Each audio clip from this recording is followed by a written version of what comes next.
Hello friends, social science study centre में आपका स्वागत है।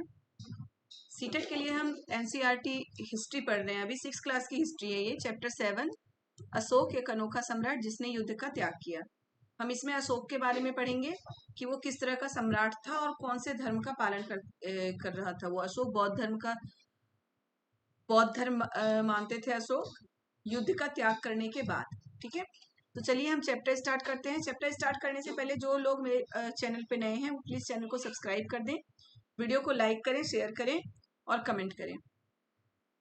चलिए हम चैप्टर स्टार्ट करते हैं। टाइम वेस्ट के बिना हम चैप्टर स्टार्ट करते हैं। मैं आपको बार बार बोलती हूँ कि जो भी चीजें मैं बोल रही हूँ आप पॉइंट लिखते जाएं, टॉपिक लिखकर उसके बारे में पॉइंट लिखिए। अभी आपके पास टाइम है तो आप पॉइंट के साथ याद करिएगा, खुद नोट्स बनाइए तो वो फिर जल्दी याद होता है।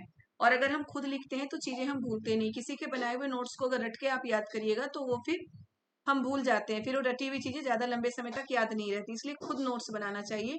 अगर हम मेहनत करेंगे तो हमें मेहनत का फल जरूर मिलता है। तो इसलिए आप खुद थोड़ा सा मेहनत करिए, नोट्स बनाइए। जितना मैं बता रही हूँ आप वही पॉइंट अगर लिखते गए तो आपका सीटेट 100% क्लियर है। चलिए देखते हैं हम पॉइंट। पहला क्या है, एक बहुत बड़ा राज्य, एक साम्राज्य। राज्य क्या होता है, साम्राज्य क्या होता है, पहले हम ये देखते हैं। राज्य क्या होता है, राज्य तो एक राजा और उसका जो राज्य होता है उसे हम राज्य कहते हैं। साम्राज्य का मतलब होता है जो बहुत बड़ा राज्य होता है।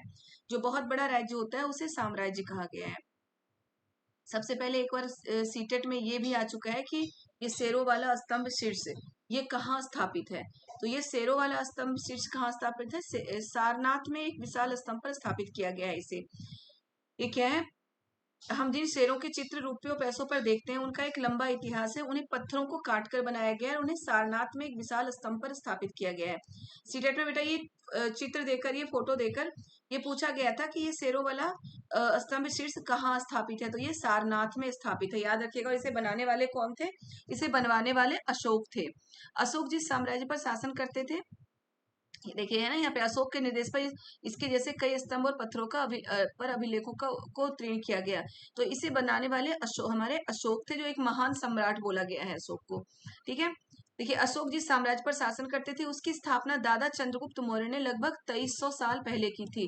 अशोक के दादा चंद्रगुप्त मौर्य थे और अशोक चंद्रगुप्त मौर्य के पुत्र थे बिंदुसार और बिंदुसार के पुत्र थे अशोक। ये तीन आपको याद रखना है कि अशोक के पिता थे बिंदुसार, बिंदुसार के पिता थे चंद्रगुप्त मौर्य। चंद्रगुप्त मौर्य के बारे में भी हम पढ़ चुके हैं अच्छे से, मतलब पढ़ना है हमें, और अशोक के बारे में भी पढ़ना है। तो ये हमें याद रखना है कि अशोक के दादा कौन थे, चंद्रगुप्त मौर्य। अशोक के पिता कौन थे, बिंदुसार। और अशोक के गुरु कौन थे, चाणक्य। ठीक है, अशोक के गुरु कौन थे, चाणक्य। ये चीजें हमें याद रखनी है। चाणक्य या कौटिल्य, चाणक्य को ही क्या बोला गया है, कौटिल्य भी बोला गया है। चाणक्य का दो नाम थे उनके, कौटिल्य। इनके नाम से एक बुद्धिमान व्यक्ति ने चंद्रगुप्त की सहायता की थी। जो चाणक्य थे वो चंद्रगुप्त के भी गुरु थे और अशोक के भी गुरु थे चाणक्य। चाणक्य कई विचार हमें अर्थशास्त्र नाम की किताब में मिलती है। देखिए कई क्वेश्चन बन गए। चंद्रगुप्त गुरु, अशोक के दादा कौन थे, चंद्रगुप्त मौर्य। चंद्रगुप्त, अशोक के पिता कौन थे, बिंदुसार। दूसरा पॉइंट, अशोक ये मौर्य साम्राज्य की स्थापना कब हुई, 2300 साल पहले। चाणक्य किसके गुरु थे, चाणक्य, चंद्रगुप्त। अगर आपके ऑप्शन में चंद्रगुप्त मौर्य या फिर अशोक आए तो आप दोनों में से कोई भी लगा सकते हैं। या फिर अशोक के गुरु कौन थे, चंद्रगुप्त मौर्य, सॉरी चाणक्य, या फिर कौटिल्य, कौटिल्य भी बोला गया उन्हें। दोनों नाम आपको याद रखना है। चंद्रगुप्त के गुरु कौन थे, चाणक्य या कौटिल्य। दोनों एक ही व्यक्ति है बेटा, उनके अलग अलग नाम है। ओके, और अर्थशास्त्र नामक बुक किताब की रचना किसने की, तो चाणक्य ने की। कई क्वेश्चन बन रहे हैं बेटा बस यहीं से। और शेरों वाले स्तंभ शीर्ष का निर्माण किसने करवाया था, अशोक ने करवाया था। शेरों वाला स्तंभ शीर्ष कहाँ स्थापित किया गया है, सारनाथ में स्थापित किया गया है। आप देख सकते हैं इतने से ही बहुत सारे क्वेश्चन बन रहे हैं और बहुत सारे पॉइंट बन रहे हैं। तो ये सारे पॉइंट आप आराम से 1 2 3 4 करके लिख लें। ओके, आगे चलिए हम बढ़ते हैं। ये क्वेश्चन, ये सारे क्वेश्चन जो मैं आपको बोल रही हूँ बहुत ही इंपॉर्टेंट है, बहुत ही महत्वपूर्ण है, तो उसे आपको याद करना है। ये वंश भी बिल्कुल याद कर लेना है। चंद्रगुप्त मौर्य, चंद्रगुप्त मौर्य का पुत्र बिंदुसार, बिंदुसार का पुत्र अशोक। चलिए आगे देखते हैं। साम्राज्य में बहुत सारे नगर थे। साम्राज्य की राजधानी पाटलिपुत्र थी। इंपॉर्टेंट है, साम्राज्य की राजधानी कहाँ थी, पाटलिपुत्र थी। उज्जैन और तक्षशिला जैसे प्रमुख नगर थे। और साम्राज्य की राजधानी, 3 राजधानियां थी मौर्य साम्राज्य में, पाटलिपुत्र, उज्जैन और तक्षशिला। याद रखिएगा, 3 राजधानी थी मौर्य साम्राज्य में, पाटलिपुत्र, उज्जैन और तक्षशिला। ठीक है। तक्षशिला उत्तर पश्चिम, देखिए यहाँ पे दिया गया है तक्षशिला उत्तर पश्चिम, यहाँ पे हमारा तक्षशिला है। यहाँ पे तक्षशिला थी क्योंकि जो मौर्य साम्राज्य बहुत ही बड़ा साम्राज्य था, अफगानिस्तान तक फैला हुआ था। देख रहे हैं यहाँ पे जो रेड रेड दिखाया गया, ये भी मौर्य साम्राज्य का ही पार्ट है। मौर्य साम्राज्य अफगानिस्तान तक फैला हुआ था, इसलिए इसकी राजधानियां भी शासन की सुविधा के लिए 3 राजधानी बनाई गई थी, पाटलिपुत्र, उज्जैन और तक्षशिला। अब इसमें जो क्वेश्चन आता है, ये आता है कि उत्तर पश्चिम में जो मौर्य साम्राज्य की राजधानी कहाँ पे थी। तो उत्तर पश्चिम में मौर्य साम्राज्य की राजधानी तक्षशिला थी। उत्तरी तरफ उज्जैन, उज्जैन उत्तरी भारत से दक्षिणी भारत जाने के रास्ते में पड़ता था। उज्जैन दूसरी राजधानी थी जो कहाँ था, उत्तरी भारत से दक्षिणी भारत जाने के रास्ते में। और तीसरी राजधानी पाटलिपुत्र थी जो उत्तरी भारत में था, सॉरी पूर्वी भारत में था, जो बिहार में है पाटलिपुत्र, जिसे अब पटना कहते हैं। तो ये 3 राजधानी थी, तीनों राजधानी की दिशा आपको याद रखना। और 3 राजधानी इसलिए थी क्योंकि मौर्य साम्राज्य बहुत बड़ा था, तो शासन व्यवस्था अच्छी बनाए रखने के लिए 3 राजधानियां थी, तक्षशिला, उज्जैन और पाटलिपुत्र। तक्षशिला था उत्तर पश्चिम में, उज्जैन उत्तर से दक्षिण की ओर जाने के रास्ते में, पाटलिपुत्र पूरब के साइड बिहार में। ठीक है। शायद नगरों में व्यापारी, सरकारी अधिकारी, शिल्पकार रहा करते थे। ये तो चलिए ठीक है। अब इसमें से क्वेश्चन कहाँ से आता है, राज्य साम्राज्य से कैसे भिन्न था। देखिए ये मैं ऊपर ही बता देती हूँ, राज्य साम्राज्य से कैसे, चूंकि साम्राज्य राज्यों के से बड़े होते थे और उनकी रक्षा के लिए बड़ी बड़ी सेनाओं की जरूरत होती थी, इसलिए सम्राटों को राजाओं की तुलना में ज्यादा संसाधनों की आवश्यकता होती थी। राज्य क्या होता, साम्राज्य क्या होता था, राज्य से बड़े होते थे, इसी कारण उन्हें बड़ी संख्या में कर इकट्ठा करने वाले अधिकारियों की जरूरत होती थी। मतलब कि साम्राज्य में अधिकारियों की भी ज्यादा जरूरत होती थी, सेनाओं की भी ज्यादा जरूरत होती थी, क्योंकि साम्राज्य राज्यों से बहुत बड़ा होता था। अब साम्राज्य का प्रशासन, जो मौर्य साम्राज्य, उसका प्रशासन किस प्रकार से चला है। पाटलिपुत्र के आसपास के इलाकों में सम्राट सीधा नियंत्रण रखता था। जो सम्राट थे, जैसे कि चंद्रगुप्त मौर्य हो गए, बिंदुसार, अशोक, ये सारे क्या थे, पाटलिपुत्र में ही रहते थे। तो वहां और उसके आसपास के क्षेत्र में वो सीधा अपना देखरेख वो खुद करते थे। ठीक है। पाटलिपुत्र उसके आसपास के इलाकों में सम्राट का सीधा नियंत्रण था। वही क्या होता था, तक्षशिला या उज्जैन जैसी प्रांतीय राजधानियों से शासन, तक्षशिला या उज्जैन जैसी प्रांतीय राजधानियों से शासन किया जाता था। तक्षशिला और उज्जैन में क्या होता था, प्रांतीय राजधानियों से शासन किया जाता था। क्या है, देखिए मौर्य साम्राज्य के भीतर कई छोटे क्षेत्र या प्रांत थे, वहीं से तक्षशिला और उज्जैन से राजधानियों से शासन किया जाता था। अब ये क्वेश्चन आ चुका है सीटेट में कि अक्सर राजकुमारों को वहां राज्यपाल बना के भेजा जाता था। तक्षशिला और कुछ हद तक पाटलिपुत्र से इन क्षेत्रों में, यानी कि तक्षशिला और उज्जैन में क्या करते थे, राजकुमारों को राज्यपाल बना के भेजा जाता था। ये क्वेश्चन आ चुका है कि तक्षशिला और उज्जैन में राज्यपाल बनाकर या गवर्नर बनाकर किसे भेजा जाता था, तो राजकुमारों को राज्यपाल या गवर्नर बनाकर भेजा जाता था। तक्षशिला और उज्जैन में, पाटलिपुत्र में सम्राट रहते थे, इसलिए पाटलिपुत्र के आसपास के इलाकों में सम्राट का सीधा प्रशासन था, वो खुद ही वहां पे प्रशासन करते थे। लेकिन तक्षशिला और उज्जैन में क्या होता था, छोटे छोटे प्रांतीय राजधानियों से शासन किया जाता था, या राजकुमारों को राज्यपाल या गवर्नर बनाकर भेजा जाता था। प्रादेशिक केंद्रों के बीच विस्तृत क्षेत्र थे, इनके इलाकों में मौर्य शासक सिर्फ मार्गों और नदियों पर नियंत्रण रखते थे। और प्रादेशिक क्षेत्र थे, यहाँ पे सिर्फ मार्गों और नदियों पर नियंत्रण रखते थे, ताकि वहां से जो कर या फिर जो भी फायदा हो वो इनको मिल सके। उत्तर पश्चिम कंबल के लिए और दक्षिण भारत सोने और कीमती पत्थरों के लिए प्रसिद्ध था। जो महत्वपूर्ण है बस मैं वही आपको बता रही हूँ, क्योंकि बहुत ज्यादा बताने से क्या होता है, फिर हम पजल होते हैं, हमें कुछ मतलब फिर लगता है कि कितनी चीजें हम याद कर सकते हैं। तो जो जो महत्वपूर्ण है मैं आपको वही बताती जा रही हूँ। अब याद रखिएगा कि मौर्य साम्राज्य के समय उत्तर पश्चिम क्या होता है, इधर है हिमाचल, ये सब का इलाका है, तो वो कंबल के लिए प्रसिद्ध था। थोड़ा सा दिमाग लगाइएगा, उत्तर पश्चिम ये इलाका है, यहाँ सब ठंड इलाका होता था, ये कंबल के लिए प्रसिद्ध था। दक्षिण भारत सोने और कीमती पत्थरों के लिए प्रसिद्ध था। दक्षिण भारत है वो किसके लिए प्रसिद्ध था, सोने और कीमती पत्थरों के लिए प्रसिद्ध था। ठीक है। नजराना किसे कहते हैं, यहाँ कर नियमित ढंग से इकट्ठा किया जाता है, वही नजराना अनियमित रूप से जब भी संभव हो इकट्ठा किया जाता है। नजराना उसे कहते हैं कोई जो गिफ्ट देता है, उसे हम नजराना कहते हैं। ठीक है। अब देखिए इसमें से क्वेश्चन में फिर से आपको एक रिमाइंड करा रही हूँ एक बार। सबसे पहले शेरों वाला स्तंभ शीर्ष किसने बनवाया था? अशोक ने। उसकी स्थापना कहाँ की गई है? सारनाथ में। अशोक मौर्य साम्राज्य के अशोक जिस साम्राज्य का शासन करते थे उसकी स्थापना दादा चंद्रगुप्त मौर्य ने 2300 साल पहले की थी। अशोक के दादा कौन थे? चंद्रगुप्त मौर्य। मौर्य साम्राज्य की स्थापना कब हुई थी? 2300 साल पहले। अशोक के पिता का नाम क्या था? बिंदुसार। अशोक के गुरु कौन थे? चाणक्य या कौटिल्य। चंद्रगुप्त मौर्य के गुरु कौन थे? चाणक्य या कौटिल्य, याद रखिएगा। अर्थशास्त्र नामक पुस्तक की रचना किसने की? चाणक्य ने। अर्थशास्त्र नामक पुस्तक में क्या लिखा गया है? तो राज्य के शासन के बारे में लिखा गया है। ये बहुत इंपॉर्टेंट है, बिल्कुल ध्यान रखिएगा कि अर्थशास्त्र नामक जो पुस्तक है उसमें मौर्य साम्राज्य के प्रशासन के बारे में लिखा गया है। अब है ये मौर्य साम्राज्य में 3 राजधानी थी, पाटलिपुत्र, उज्जैन और तक्षशिला। पाटलिपुत्र पर क्या होता था? तक्षशिला उत्तर पश्चिम में था, पाटलिपुत्र पूरब के साइड और उज्जैन उत्तर से दक्षिण जाने वाले रास्ते पे। ठीक है, अब आगे देखिए कि पाटलिपुत्र में ये तो चलिए, अब देखिए पाटलिपुत्र और उसके आसपास के इलाकों में सम्राट का सीधा प्रशासन था। वही तक्षशिला या उज्जैन जैसी प्रांतीय राजधानियों से शासन किया जाता था। तक्षशिला और उज्जैन पर क्या होता था? प्रांतीय राजधानियों से शासन किया जाता था। अक्सर राजकुमारों को तक्षशिला और उज्जैन में राज्यपाल बनाकर भेजा जाता था। इंपॉर्टेंट है कि राजकुमारों को कहाँ पे राज्यपाल बना के भेजा जाता था? तक्षशिला और उज्जैन में। ठीक है, प्रादेशिक केंद्रों के बीच विस्तृत क्षेत्र थे। इनके इलाकों में मौर्य शासक सिर्फ मार्गों और नदियों पर नियंत्रण रखने की कोशिश करते थे।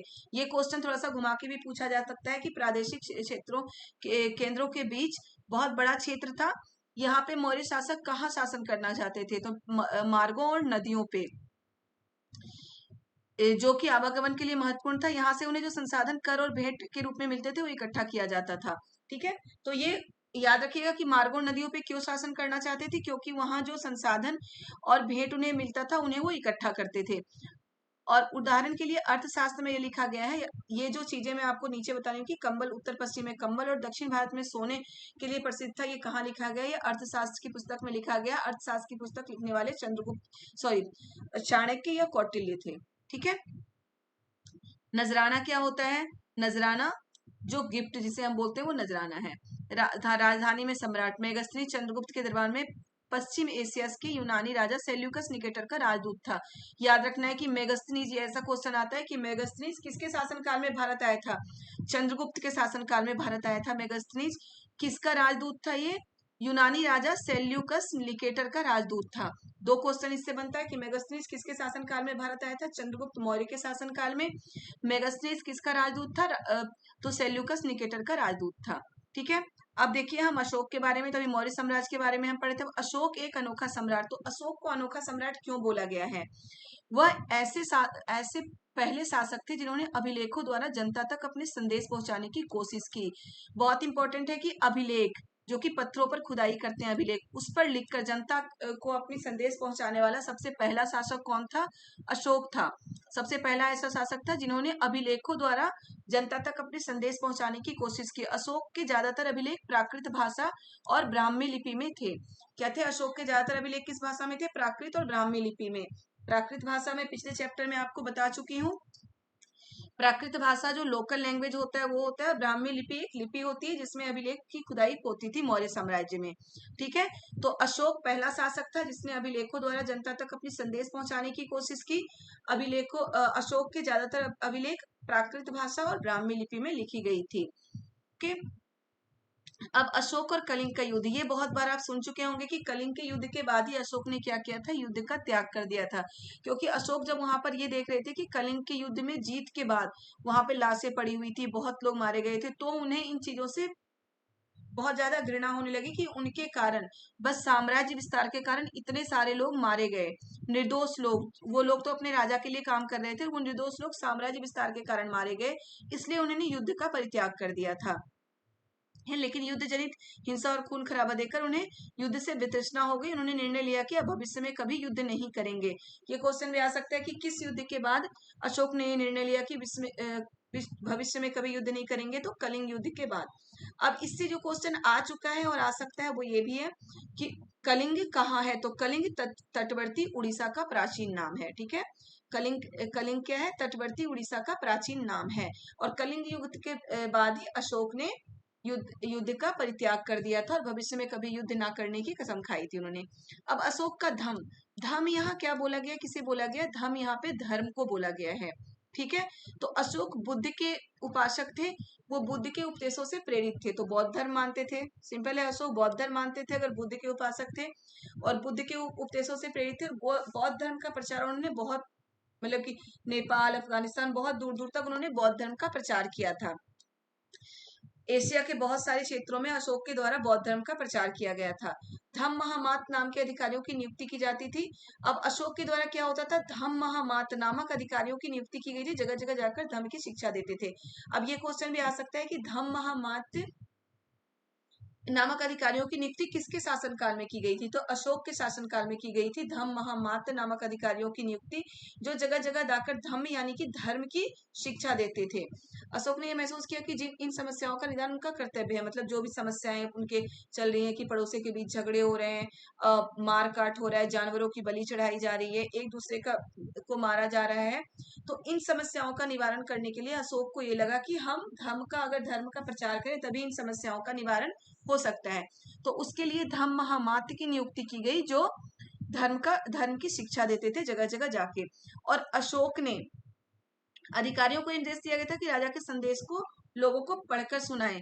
अब अशोक ने एक और निर्देश दिया था कि जो मतलब कि शिलालेखों पर जो वो अपने संदेश लोगों को भेजते हैं, या शिलाओं और स्तंभों पर खुदवा दिए गए संदेश, बहुत से शिलाओं और स्तंभों पर अभी ऊपर मैं बता चुकी हूँ कि अशोक ही पहला ऐसा सम्राट था जिसने मतलब कि शिलाओं पर खुदवा के अपने संदेश जनता तक पहुंचाए।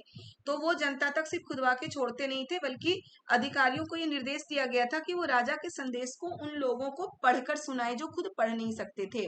ठीक है, अशोक के साम्राज्य में यानी कि मौर्य साम्राज्य में अशोक के द्वारा अधिकारियों को निर्देश दिया गया था, ये जो धम्म महामात थे, कि जो राजा के संदेश है उन्हें पढ़कर वो अनपढ़ लोगों को, जो लोग पढ़ नहीं सकते, उन्हें सुनाया जाए। चैप्टर हो गया बेटा। ये अशोक के बारे में हमें पढ़ना था, मैं आपको बता चुकी थी कि अशोक के बारे में पढ़ना था, उनका धर्म क्या है। इसमें बहुत कम चीजें हैं जो याद करने की हैं, समझने की हैं, समझ के याद करिए। ये जरूर याद करिएगा कि जो मौर्य साम्राज्य की तीनों राजधानियां थी, कहाँ कहाँ पे थी, कहाँ पे किसका शासन था। पाटलिपुत्र से सीधा सम्राट का शासन था। तक्षशिला और उज्जैन में राजकुमारों को गवर्नर बनाकर भेजा जाता था। क्लियर है? तो बहुत अच्छे से चैप्टर को समझिए, नोट्स बनाइए, नोट्स जरूर बनाइए। अगर हो सके तो नोट्स बना के मुझे फोटो भेजिए, ताकि मुझे लगे कि हाँ आप लोग भी थोड़ा सा मेहनत कर रहे हैं। थोड़ा क्या, मेहनत तो बेटा आप लोगों को ही करना है। मैं तो आपको बता रही हूँ पढ़ के, मुझे जितना मेहनत करना है मैं कर रही हूँ, लेकिन जो सही मायने में मेहनत करना है वो आपको करना है। और खुद से बनाए हुए नोट्स से पढ़िए, वो ज्यादा बेनिफिट देता है। आप एक बार पढ़ के देखिए, मैं कल के वीडियो में भी आपको बता चुकी हूँ कि एक चैप्टर का नोट्स आप खुद बनाइए और दूसरे चैप्टर के नोट्स आप किसी और के बनाए हुए पढ़ के देखिए। मतलब कौन सा चैप्टर आपको ज्यादा समझ में आता है, वो फिर बताइएगा मुझे कि कौन सा चैप्टर आपको ज्यादा समझ में आया, खुद बनाया हुआ नोट्स या फिर दूसरे किसी के बनाए हुए नोट्स को पढ़ने से। वीडियो को आप जरूर देखिए, वीडियो को 2 बार देखिए, 3 बार देखिए, फिर नोट्स बनाइए, नोट्स बना के फिर वीडियो देखिए और एक बार बस उन नोट्स को पढ़ लीजिए। आपको दोबारा पढ़ने की जरूरत नहीं होगी, एक बार बस उन नोट्स को पढ़िए, वो चीजें आपको लंबे समय तक याद रहेगी। ठीक है, चलिए तो बेटा अभी तक प्लीज जो चैनल पे नए हैं, जिन्होंने अभी तक सब्सक्राइब नहीं किया है चैनल को सब्सक्राइब जरूर कर दे, वीडियो को लाइक करें, कमेंट करें और ज्यादा से ज्यादा वीडियो को शेयर करें। ओके बच्चों, बाय बाय।